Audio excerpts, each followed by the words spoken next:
What is capitalism? So a lot of times we think that capitalism just means a market, but markets existed before capitalism became a dominating force in global power and the global economic system.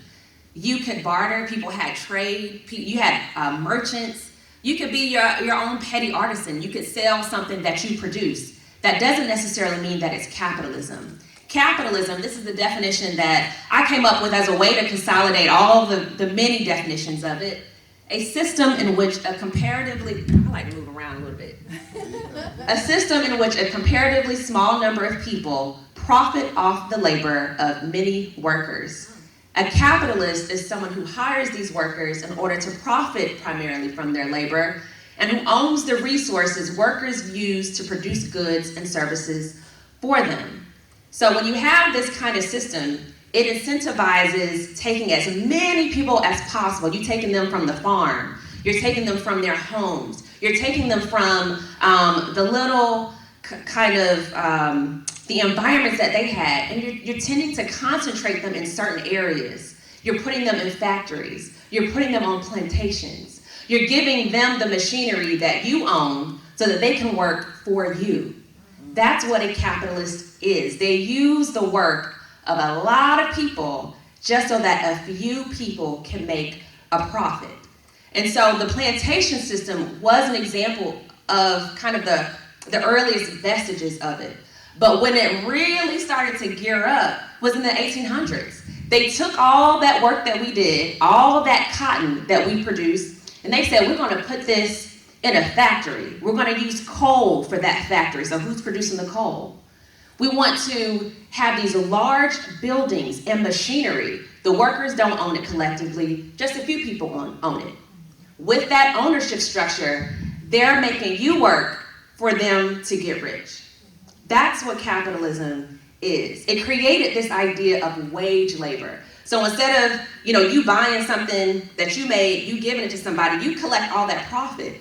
No, instead, you're working for somebody else's behalf. You get like a tiny bit of that in the wage. They take the profit. That's called surplus value. I'm not going to get that scientific for the rest of this presentation, but I think that's a really basic, fundamental definition for us to understand. Because what capitalists like to say is that they created all of this. This is their company. So they deserve that because they worked hard. We're the workers. We're the ones that have been working hard. So let's go to the next slide. So without slavery, we would not see the capitalist system that we have today. Capitalism depends on exploitation. If you have a definition of capitalism that does not address the necessity of exploitation, then you have a fundamental misunderstanding of what capitalism is. It requires exploitation. It requires getting miners in South Africa to risk their lives to make as much money for you. It required Black people to risk their lives crossing the Atlantic and going over to plantations and being beaten. It required people in northern industrial cities to work in factories for very little money. And it even depended on child labor, not just from Black people, but white people too. And so Karl Marx, who I reference quite a bit, says that, and this is a white dude saying this, so he even knew how much slavery was connected to the growth and really the establishment and invention of capitalism. Direct slavery is as much the pivot of our industrialism today as machinery, credit, etc. Without slavery, no cotton. Without cotton, no modern industry. Y'all hear that? Without cotton, no modern industry.